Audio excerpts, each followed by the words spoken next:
friends, and welcome to the first video of our weekly at-home activities, at-home curriculum. We're using the word curriculum because that's the word we use in our education world.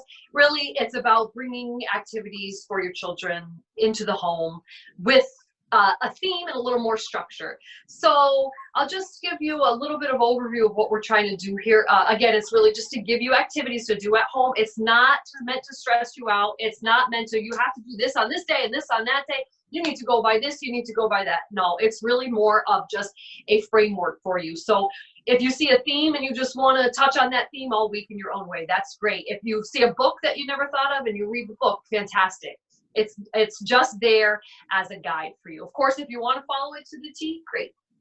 That's perfect. However you want to use it is what it's designed to be. So we'll just get into this week. So the first week is the theme. We'll always start you all guys off with a theme. And the theme for this week is ocean and friendship. So a little bit of two things that you can get a lot of information on. And we're always going to put in a letter of the week. So you can do a letter of the week. You could do 2 letters, 3 letters, 4 letters. We're just trying to do that. I know for me personally, it helps to focus on a letter because then otherwise I just don't know where to begin. So for our letter for this week is the letter F. At, you know, fish, rainbow fish, so letter F. And so for older kids, there's some different ways to do it for each age group. I'll show you how I do it in the circle time.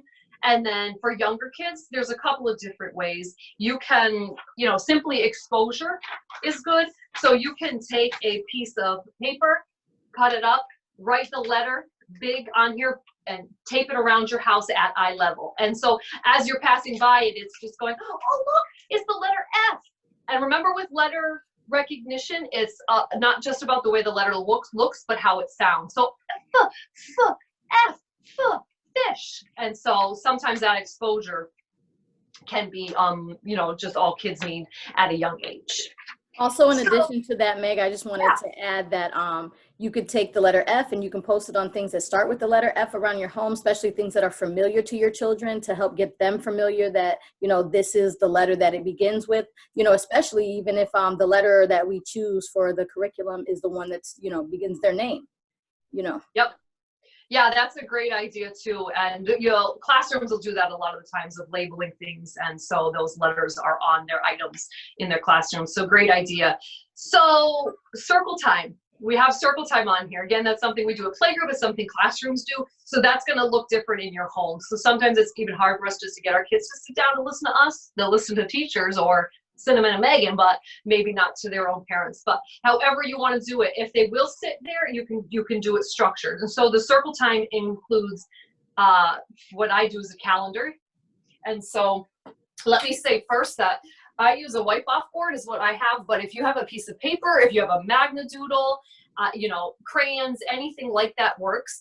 And so I will write down here. Wipe-off boards are really fun. Kids really, really enjoy writing on them a lot. So I will put the calendar. So we'll talk about the day, the month, the year. We'll do the weather. And so we'll just draw it, write it. You know, incorporating the words with the pictures are great too for children to, you know, recognize that words go with pictures. And then we'll read a book during circle time, and we'll do, like I said, the letter of the week. I'll do that on the wipe-off board to show him, you know, we're going to make the letter F. That's our letter of the week, and I call it that. So we're doing a line down, a line over, and another line, and then I'll let him try it as well because he's old enough. Of course, younger kids might not be ready for that.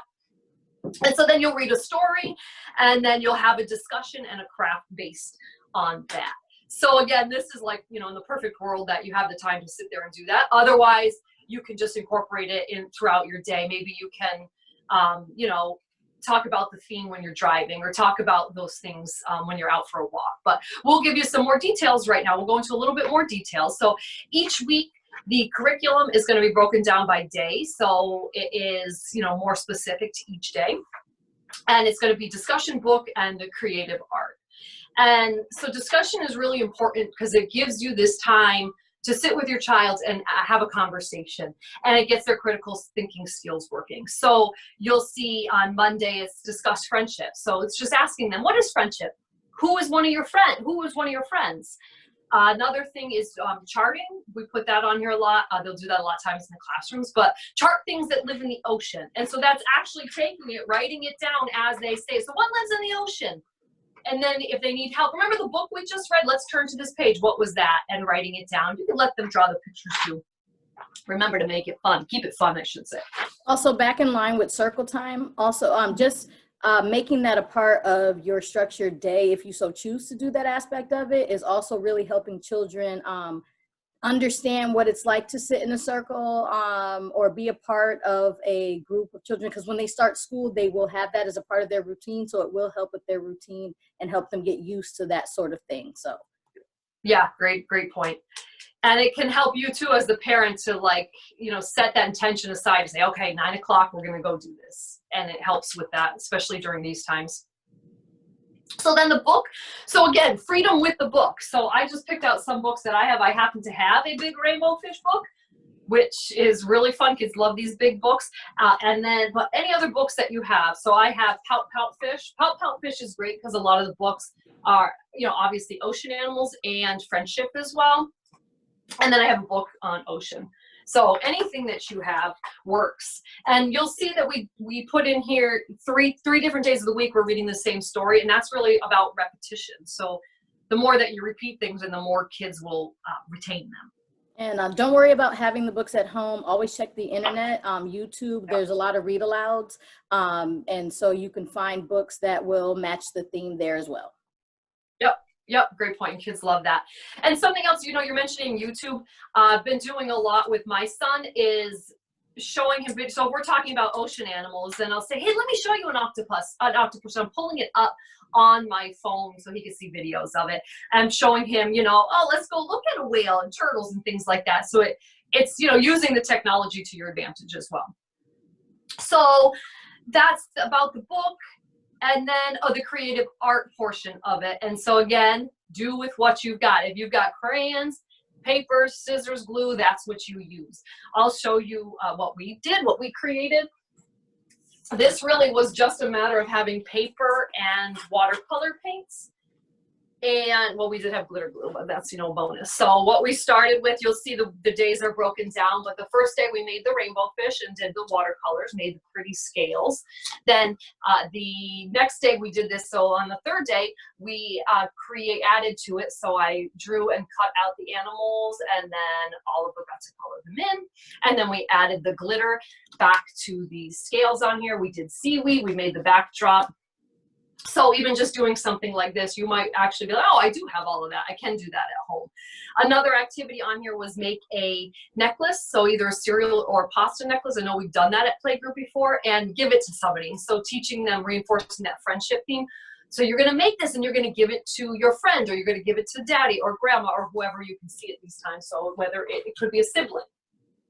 And also go ahead. I was going to say, revisiting the theme over and over again like that, and like building upon it like that helps with children's retention. They're more likely to remember what they learned if you come back to it. And that's a really great and creative way to do it, actually, by creating some sort of art form where you continuously go back and add to it. So I love it. I actually love that.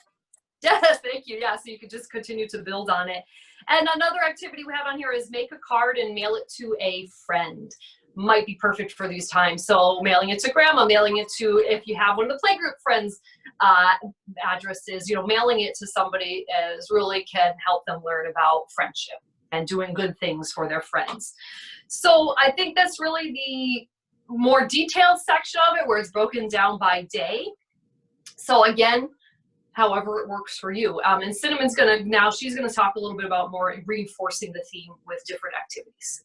All right, everyone. So all of these things are really great. And like Megan said, you may not have all these things at your fingertips, you know, props and stuff like that. And, you know, we have access to props, but, you know, not everybody has certain things. So in being creative, in line with being creative, when you're free playing with your child, here's some ideas that you can use and some tips that you can use to help spruce up that and help make the play really intentional. So here I've created a ocean with a yoga mat. And so here I have multiple fish and different types of sea creatures here. Even have an octopus and, you know, fish. And so you can use this for different, in many different ways. children can be really creative here, and they can add to it as much as they want. If you see, I added a couple silly things. So we've got some broccoli seaweed happening over here, and we got a little bit of lettuce seaweed happening in the background. Oh, and we also have some Lego seaweed. So, you know, pull out all your resources, use everything you have. It's really, really great and more fun even to be creative in this way, you know, like for children. They love that kind of stuff.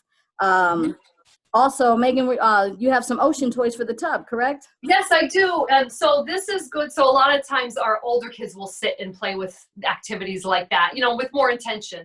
But a great time to capture kids is in the bath. And so if you have any kind of bath toys, we happen to have these toys. So we have a bunch of ocean creatures. And so just throwing these in the bathtub, we did make our water blue a little bit too with some food coloring, but if you dare, you can try that as well. And just exposing them to these animals, and during play, it builds on their vocabulary too. So you're like, you know, oh, here comes the shark's gonna get you. And that's a great time to get their interest as well. They're in the bath. So that was just one suggestion. And remember, with the free play is you don't have to take all your toys out, because that can be overwhelming to kids. You can set aside certain toys. So we're gonna play with the Legos. That's what we're going to play with. Legos and maybe magnet tiles or something, but you can pull out just the toys you want them to play with. And also something else that I've done over here is I've made a whale, if you can tell, with some Play-Doh over here. You can make any animal shape. You know, you can make octopus, you can make any, you can have your child make ocean creatures with the Play-Doh. And if you don't have Play-Doh at home, you can certainly make Play-Doh. There's lots of recipes online. They're fairly simple. And don't forget that all the measuring and stuff that you'll be doing with that is also a math skill. So that's something that you'll be teaching your children with that, along with math skills. We also have counting and sorting always. So for example, here we can like just do, I don't know, we have lots of different fish here. We can count the fish that look the same, that have similarities, because there's some with differences, some that are not the same. We can also do some sorting by color. If you have enough things that are the same color, like all my seaweed is the same color. Also, there's just the fishing aspect, and say, you know, catch a yellowfish. Can you catch a yellowfish? And maybe even doing something like that. But like I said, you don't have to have all these cool props to do these things. There's so many other ways that you could do this, and you can certainly use everything that you have. And it's way more fun and creative when you are not doing things traditionally. Megan, don't you have yes, something else? I have these. I actually just happen to have this fishing set. They're magnetic, and they are, so there's matching pairs. So they're numbered 1 through 5 in pairs. And so, you know, you can do this where you can even turn them down and play memory if your kids are at that level, or you can just, you know, hold one and say, can you find the other one that looks like this?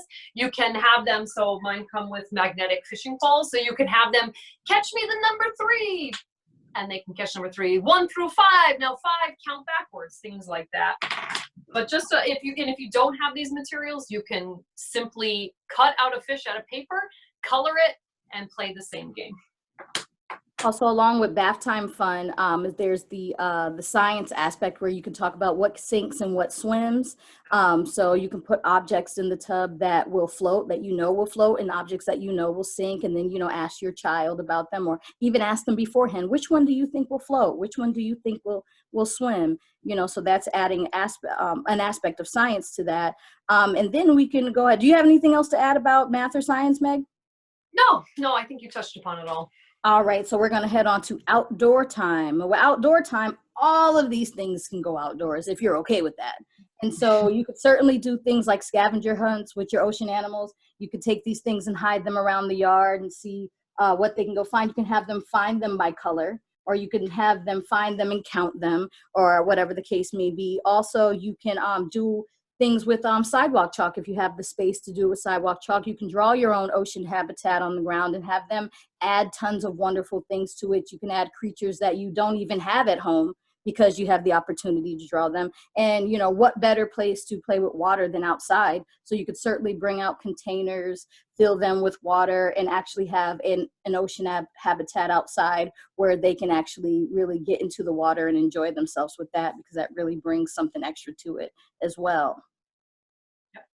You can outdoors if you want to too, to get them physical, because we know kids love to run around. You can play tag where, you know, I'm the shark and I'm going to get you, and, you know, and then run from the shark, things like that. And just being creative. That sounds wonderful, actually. I like that idea a lot. And I think that's pretty much all I have to add to this at the time, I believe. Anything else about the curriculum itself? I don't think so. I think if you guys do have any questions for us, then you can email, you can message us on Facebook, and we'll be able to answer your specific questions. Feel free to reach out. And we're going to do this weekly. We're going to provide these videos for you. And like Meg said, certainly ask us questions if you have any on any means that you have to reach out to us. Even if you call, even if you decide to call, just leave a voicemail, because we will certainly get back to you in that aspect. But yeah, we're going to continue to do this, and hopefully this brings some clarity to how you work your curriculum at home. Thank you, my friends. All right. Thank you. And we're signing off. We'll see you again next week.